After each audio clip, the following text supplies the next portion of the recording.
Hello, I'm going to share a story with you called Lost and Found by Oliver Jeffers.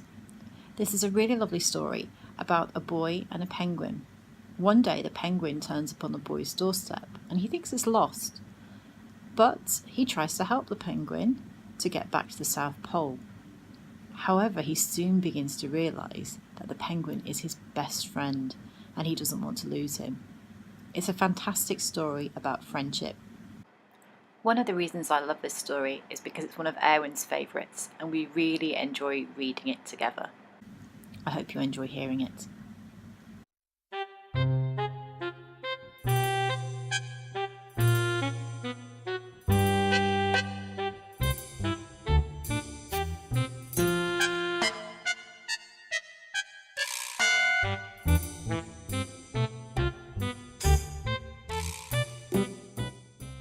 Lost and Found by Oliver Jeffers.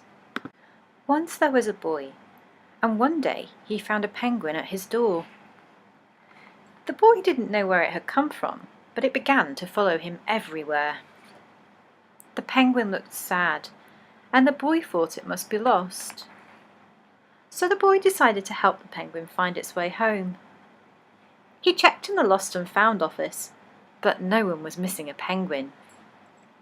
He asked some birds if they knew where the penguin came from, but they ignored him. Some birds are like that. The boy asked his duck, but the duck floated away. He didn't know. That night the boy couldn't sleep for disappointment. He wanted to help the penguin, but he didn't know how. The next morning he discovered that penguins come from the South Pole. But how could he get there? He ran down to the harbour and asked a big ship to take them to the South Pole, but his voice was much too small to be heard over the ship's horn. So together he and the penguin would row to the South Pole.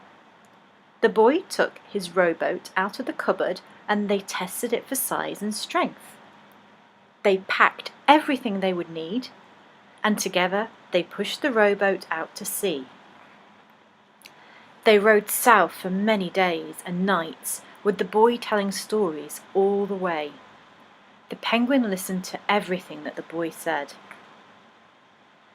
They floated through good weather and bad, when the waves were as big as mountains, until they came to the South Pole. The boy was delighted, but the penguin said nothing. Suddenly it looked sad again as the boy helped it out of the boat.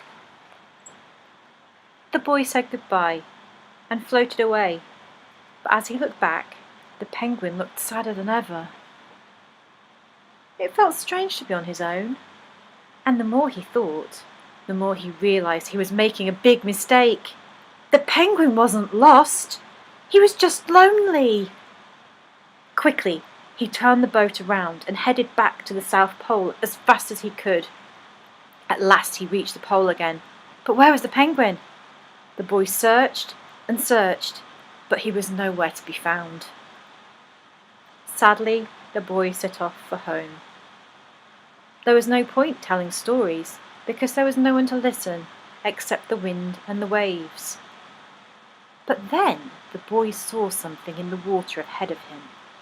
Closer and closer he got, until he could see the penguin! And so the boy and his friend went home together, talking of wonderful things all the way.